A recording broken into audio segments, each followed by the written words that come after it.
About a year ago, I made a choice. I wanted to better understand Judaism and see how I wanted it to fit in my life.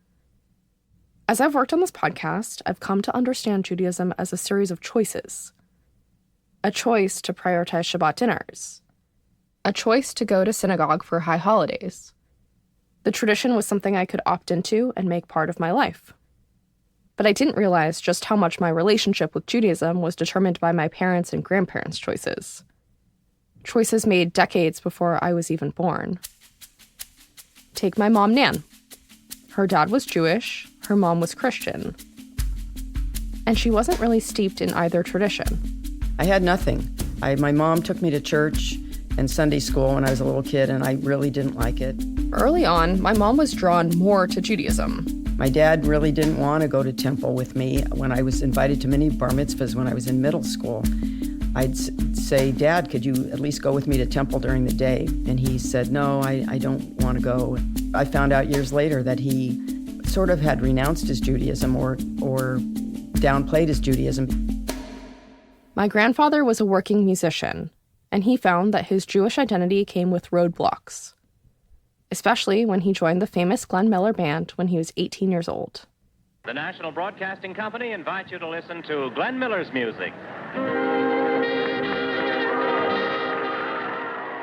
The band, it turns out, was quite anti-Semitic.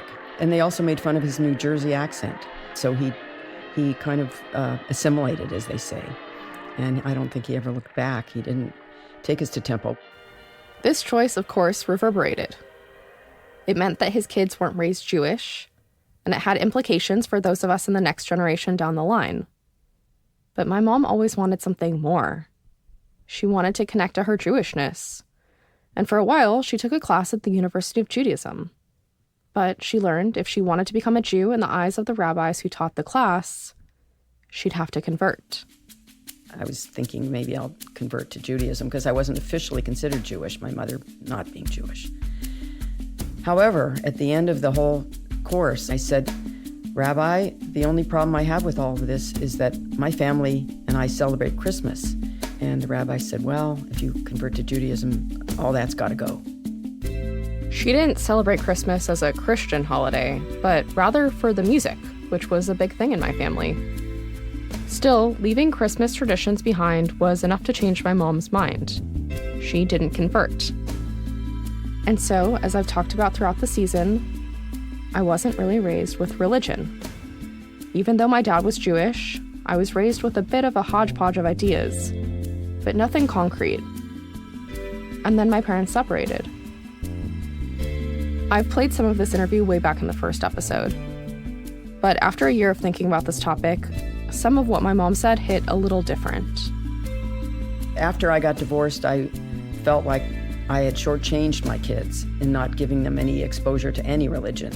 And I have acquired over the years, probably since my early 20s, a deep belief in God. Still, I felt that my kids deserved to have some sort of exposure to something and that they could make up their own minds. So I began a little quest. You might remember, that's when we went around to different synagogues looking for the right one. But nothing ever stuck. And in my case, I felt it was hypocritical to try to foist some religion on my kids that I didn't believe in myself, or that I wasn't able to follow myself. I always felt this loss really acutely. I felt Jewish, but I had almost no foundation. So making this podcast felt like the right opportunity. I thought I was making a choice to right the wrong, to reclaim Judaism. Honestly, it never once occurred to me that Judaism may not want to reclaim me. Since Judaism isn't just a feeling, there's got to be some education, there's got to be, some rituals. And back to your question of why that door slams and why it's not such a friendly welcome wagon, the whole community, it's because of fear. What will happen to Judaism? What will the future look like? This is Shofar So Good. I'm Kate Mishkin. This is episode 5, Where I Belong.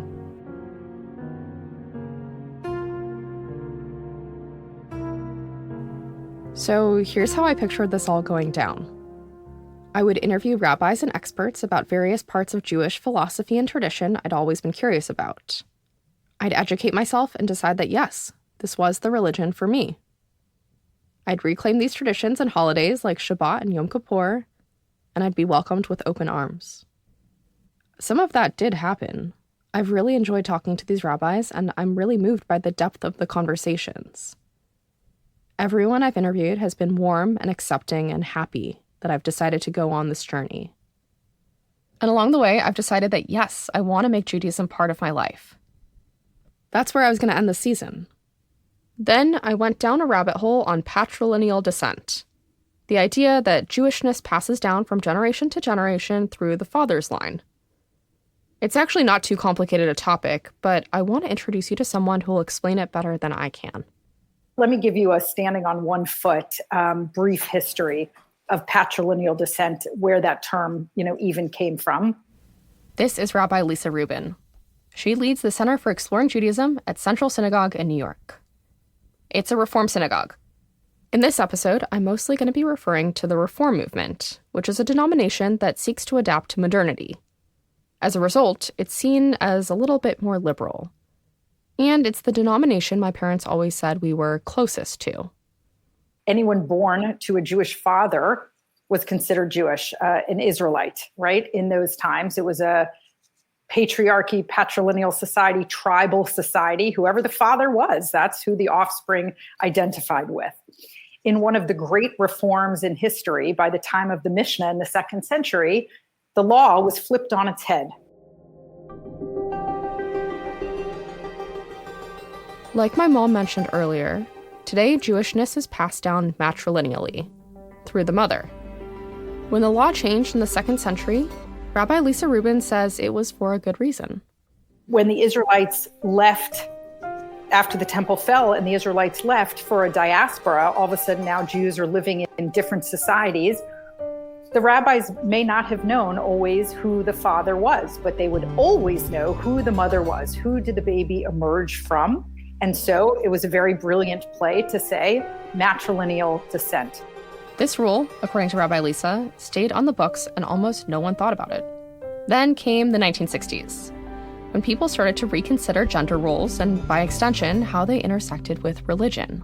Many Reform and Reconstructionist rabbis were quietly integrating in the 60s and 70s the children of Jewish fathers and non-Jewish mothers into their congregations. And in fact, in 1947, the Reform movement passed a resolution that said, look, if a child's father is Jewish and the mother is not, that is a wonderful reason for conversion.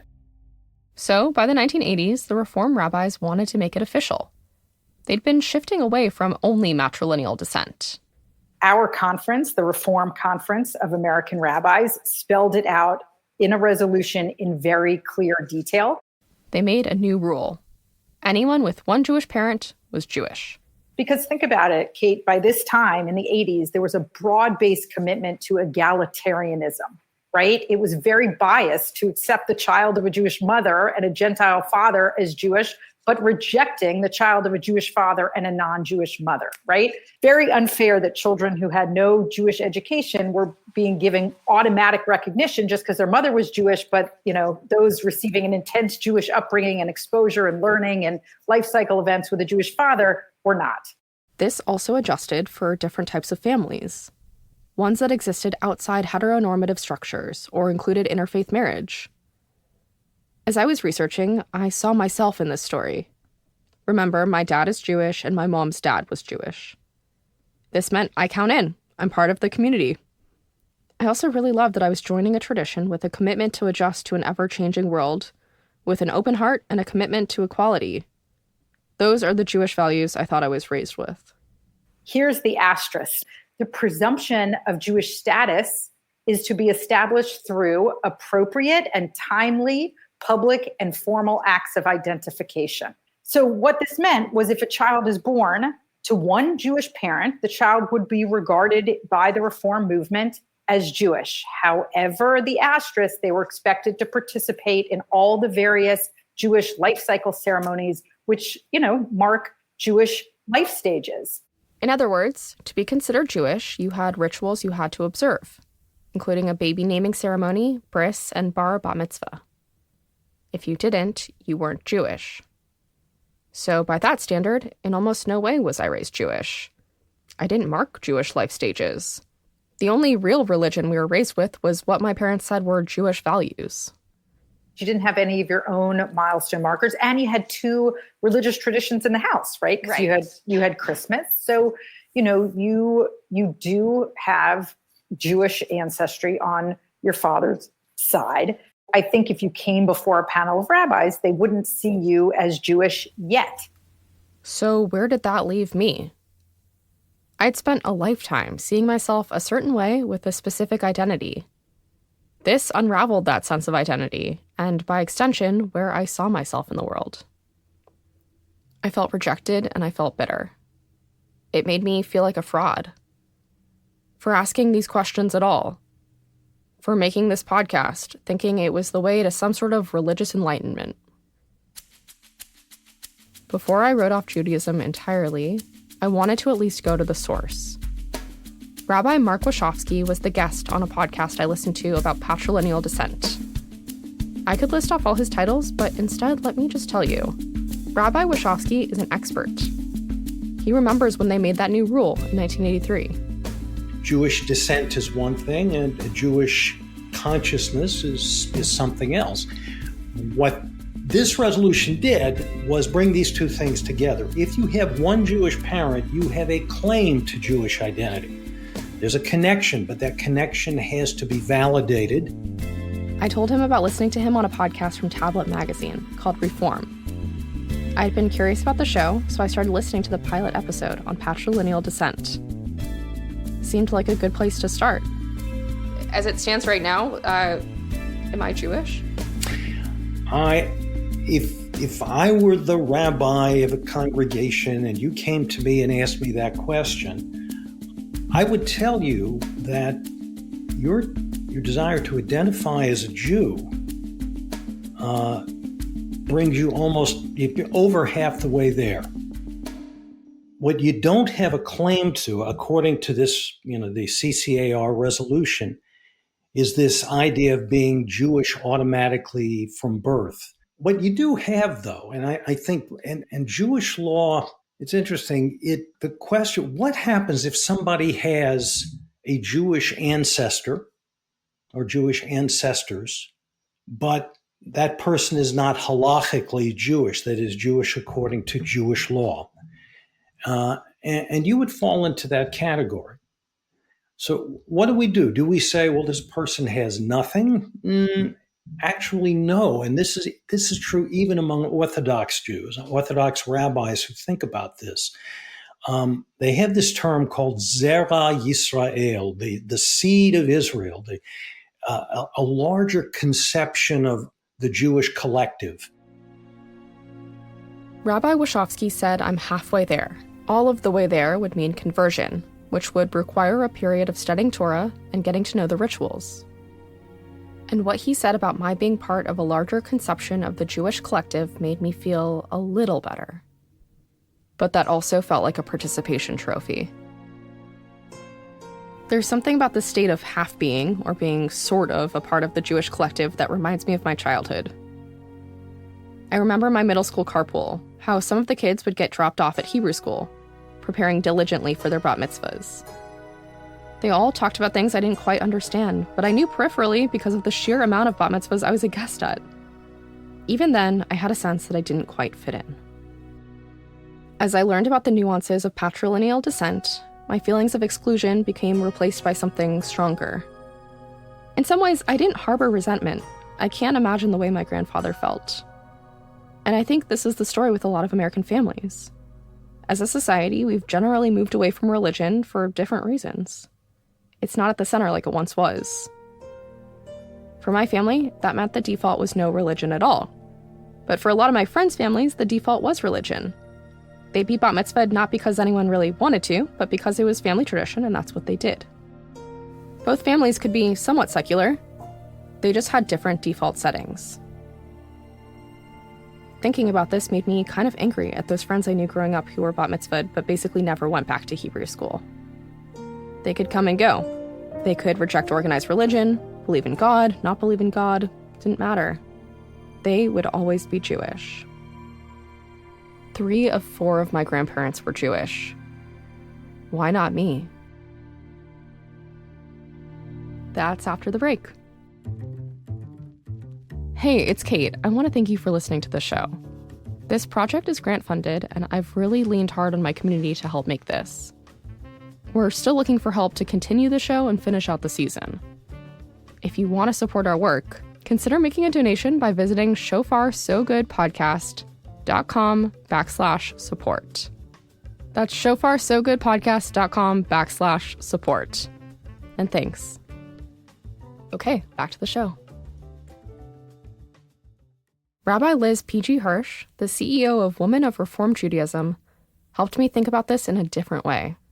For me, it's much more about Jewish practice than being raised Jewish, right? So I want to make that distinction because I heard in what you were saying a sort of, this wasn't my choice. Think about, there are so many things that are decided for us in our lives when we are kids that are outside of our control. In some ways, coming into bar bat mitzvah at 13, is a time of saying you're a Jewish adult and one can make Jewish decisions. But really, realistically, we're not yet making our own choices at age 13. And also, realistically, if I were given the choice to do what I wanted at 13, I'm not sure how I would act. I was just a kid. For me, it's much more about, one Jewish parent as the first prong. And then the second prong is less about you had to have from the moment of your birth and having to have been raised Jewish, as it's much more about choosing to actively practice Judaism and being curious and seeking it out. I am choosing to actively practice. I'm already on my journey. I'm curious, and I'm definitely seeking it out. The onus is back on me. Rabbi Lisa Rubin again. The other way to look at it is it shifted the emphasis from birth to conscious choice. I can just have a child through birth, or I can have a child and consciously, purposely raise them with the Jewish milestones. What would that mean to really choose this, to want this, even as I wondered whether it wanted me? This is a lot of what Rabbi Lisa Rubin does for a living. Help people understand where they fit in Judaism. At a time when we desperately need people to join us and all stand together, we are still arguing about what is Jewish enough. Right. Kills me. That's why I wanted to talk to her. I had the same questions I'm sure a lot of people do when they come to see her. Interfaith marriage is on the rise. And look, we could look at it as, oh my God, these, the kids of intermarriages aren't going to be raised as Jews. What are we going to do?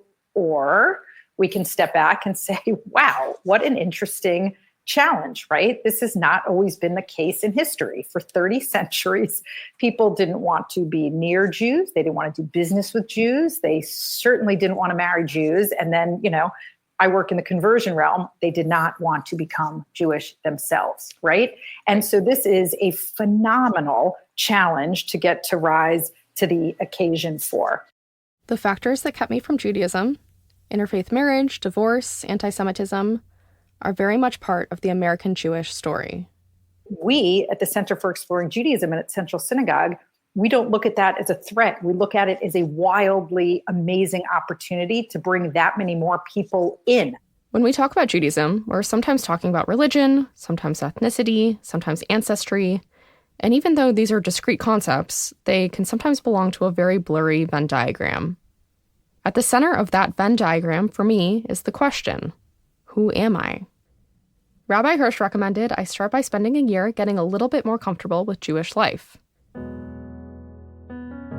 What I would invite you to do is essentially live in a year of Jewish time in a community. Because since Judaism is so based in so many ways on a year cycle, then developing a practice around holidays and sort of being present and experiencing all of them is about the right amount of time to get a sense of, yes, this practice is for me.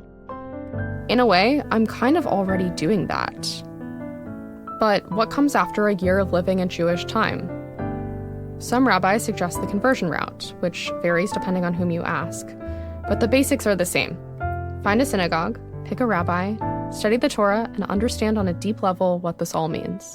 And what does that conversion process look like? And is conversion the right word for me? I don't think it is the right word for you. You're not practicing another religion, right? So you're not going to convert and change your practices to a new religion. It's for you, it would be a return, right? It would be a return to your roots. It would be a validation for you of your ancestry. The paperwork always says conversion. That's the terminology, but you can't let the semantics get you down, right?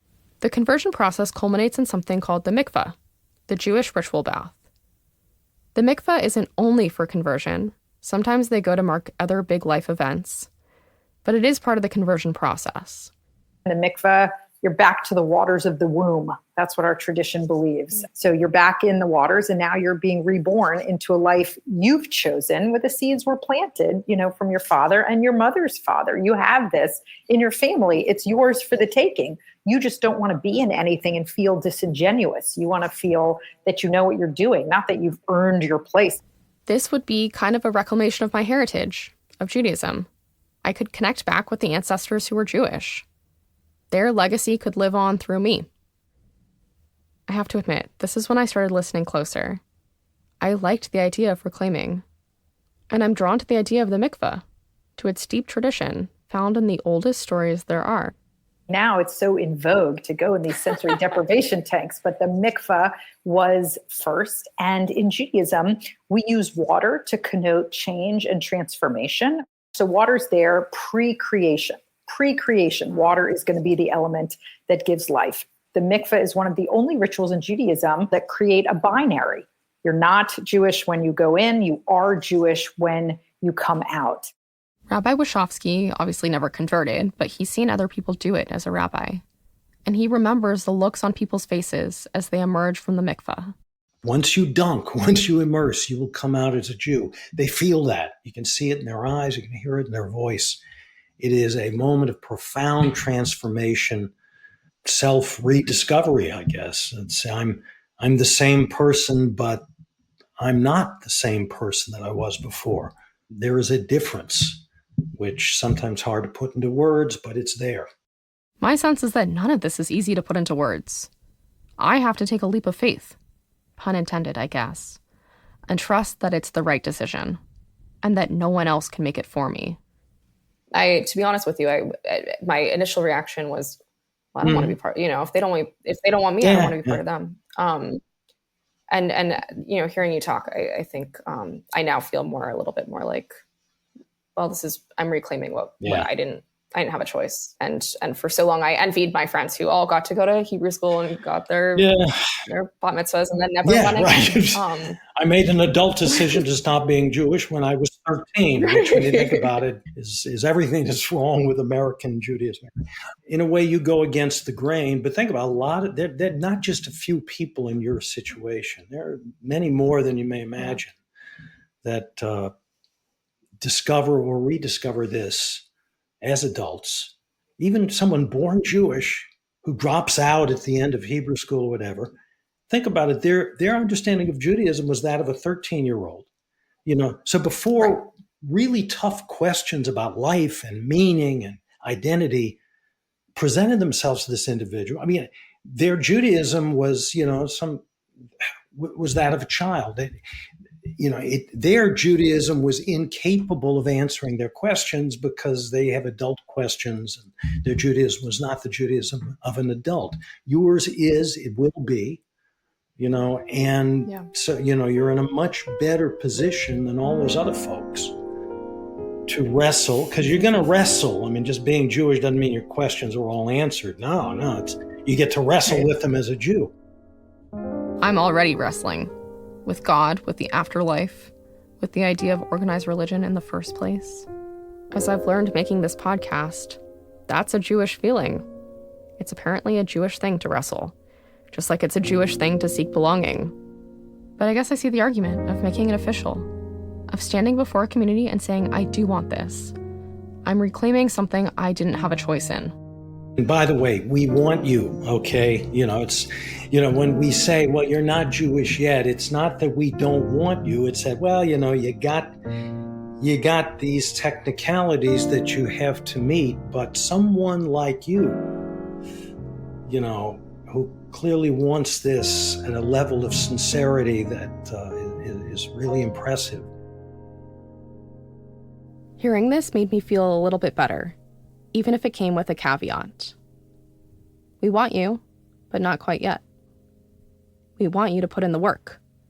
We want you to become official, not just for yourself, but for the broader community.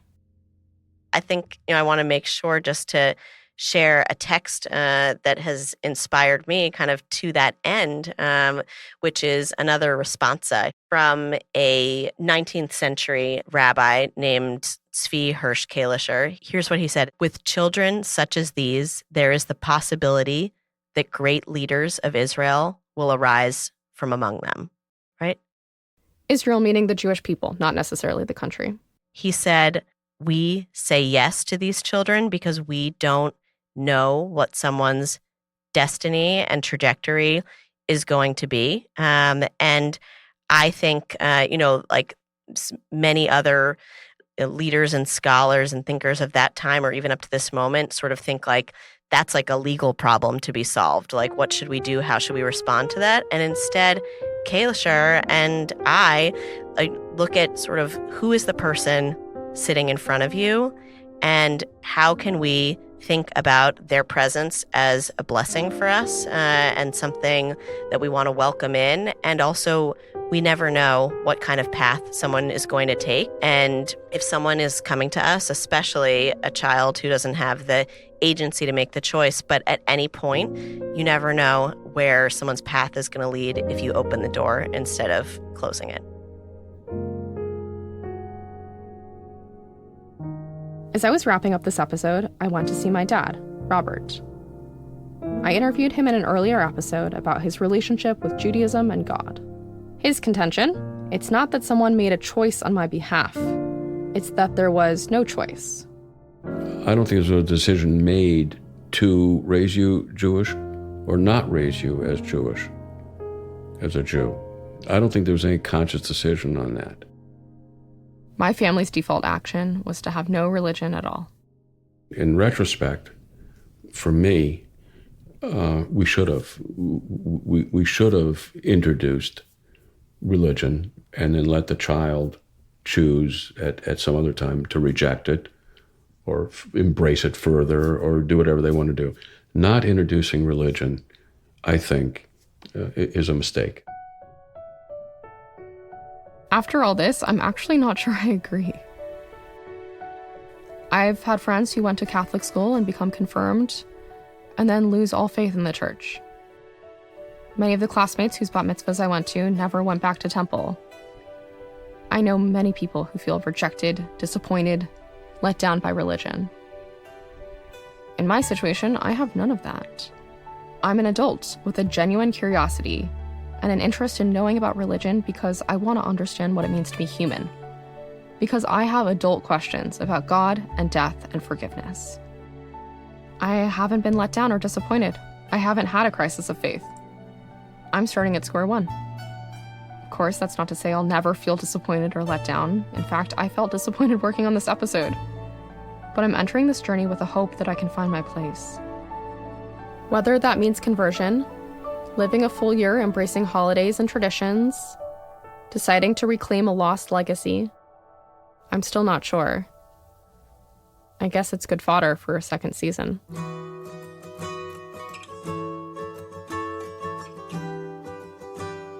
Thank you so much for listening to the show. This is the last episode in season 1, but look out next week for a bonus episode. And if you'd like to hear a season 2, please consider supporting the show by visiting shofarsogoodpodcast.com/support. Also, if you want to help us out, spread the word about the show. Leave a review and tell people you know.